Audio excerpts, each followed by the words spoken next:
называемую. Но проиграли. Следующий вопрос. Ну, опять здесь вопрос, ну, видно, Прохорову.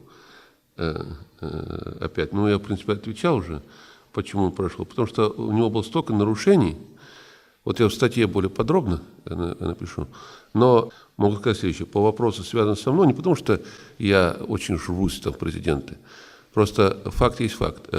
Разбирался вопрос ПАСЕ, слышите такую организацию, да?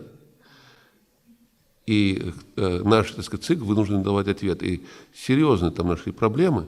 И тогда вопрос не завершен. Уже поданы документы в Страсбургский суд.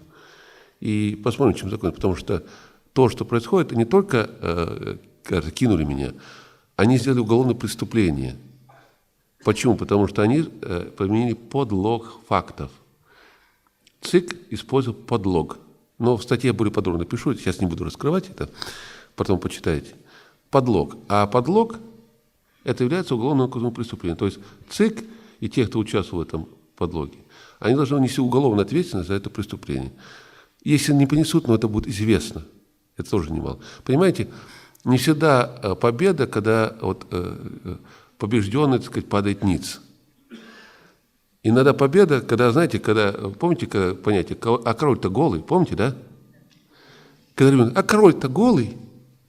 Вот когда все начинают видеть, что король голый, это тоже победа. Потому что когда срываются маски и покрывала лжи, то это тоже большая победа. Вот сейчас в силу определенных обстоятельств удалось сорвать покрывало США. Скажите, хоть одна страна в мире считает, что США сейчас оплот демократии и свободы?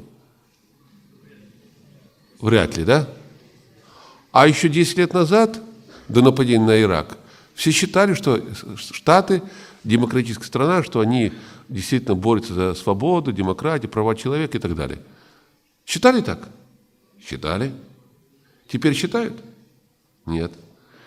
Понимаете, многие вещи, которые происходят, нужно смотреть не только с беззаконием. Беззаконие есть и будет. И его можно побороть не только, что с беззаконием сделать можно, а разоблачить его. Вот разоблачение беззакония, когда становится достаточно гласности, и уже люди перестают, потому что большинство продолжает считать, что все справедливо, все хорошо, а в основном прекрасная маркиза, все хорошо, все хорошо. Ну, помните, что в песенке закончилось, да? Знаете, чем в песенке? Так вот, то же самое. Люди думают, что хорошо, на самом деле они настоящего начинают понимать, и уже понимая, это не значит, что все сразу изменилось, они начинают мыслить самостоятельно. Вот это самое главное. Пока люди не могут мыслить самостоятельно, ничего хорошего не произойдет. Пока люди будут мыслить чужими мозгами, пока люди начнут мыслить своими собственными мозгами, это не значит, что они сразу поймут все правильно, все разберутся и так далее. Но нужно начинать когда-то. А если начинать когда-то, спящий сон будет вечным и бесконечным. Так что много нужно делать, и это, естественно, не в один день, и так далее, и так далее.